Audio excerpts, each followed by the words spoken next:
going to do a 3-week European run. We finished 2 shows in Budapest, and then after that we have a day off, and then we start shooting a video for a song from our last album called Oh No, Not Again.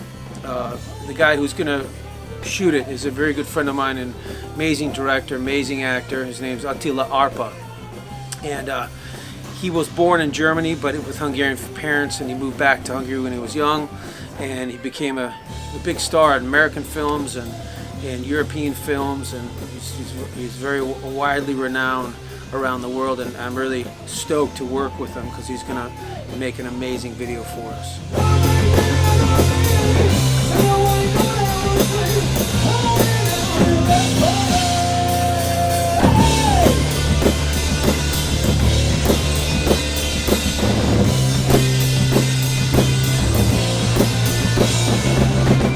Heading to rehearsal last night. Actually, we've been rehearsing for a little bit, taking a break. This is our last night of rehearsal before tour. You just don't want to rehash the old stuff. You don't want to make a carbon copy of the last record. You want to musically do something new and creative, but at the same time you need it to sound something like your past, so people recognize that it's Ignite, but they need to be excited about the new music. So that's what we tried to do on this record, was take what we do with Ignite and make it a little bit new, a little bit more exciting, something fresh for our fans. Because I think the best thing you can do is you can surprise your fans. When the album first came out, we did a tour in Europe for a couple weeks, and we played 2 or 3 of the new songs, but not too many people had the record yet. So now, 8 months later, we're pretty excited to get out there and play a good chunk of the new record live, because we're really excited about all these songs that we wrote, and we played all of our other songs for so long.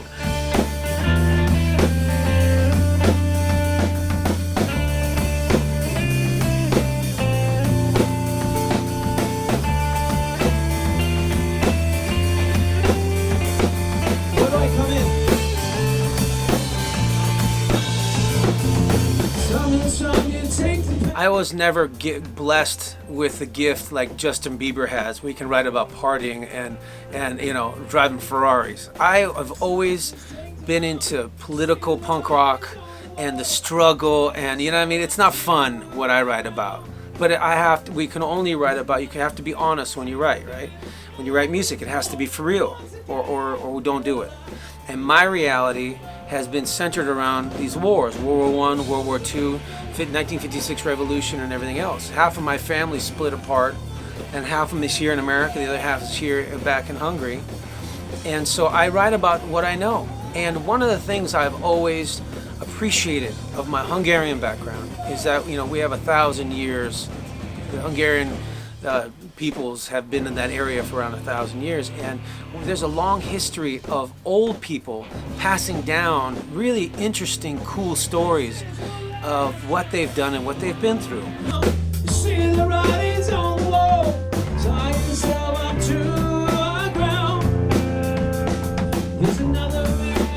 The earliest known written music was Gregorian monks, called the Gregorian chants, and before you couldn't sing unless you were singing in church, because it's the closest thing to God, right? So singing is a very spiritual thing. It really is. It comes from within. That's why singers are so weird. Lead singers disease, LSD, because we go through everything we write about, right? And after every set is over, I just wrote about, from broken hearts to broken bones, from, good times to bad times, and you live it all on stage, right? If you're a real singer, if you're a real artist, right? And then it's a really draining thing. So would I like to write more happy-go-lucky songs? Yeah, I would, totally.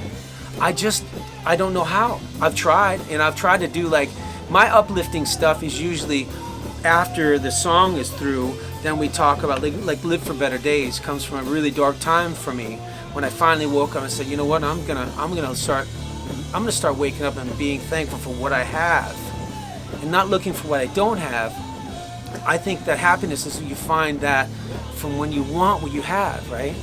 But I had to go through the other side. I had to be totally beaten down to really appreciate everything I have.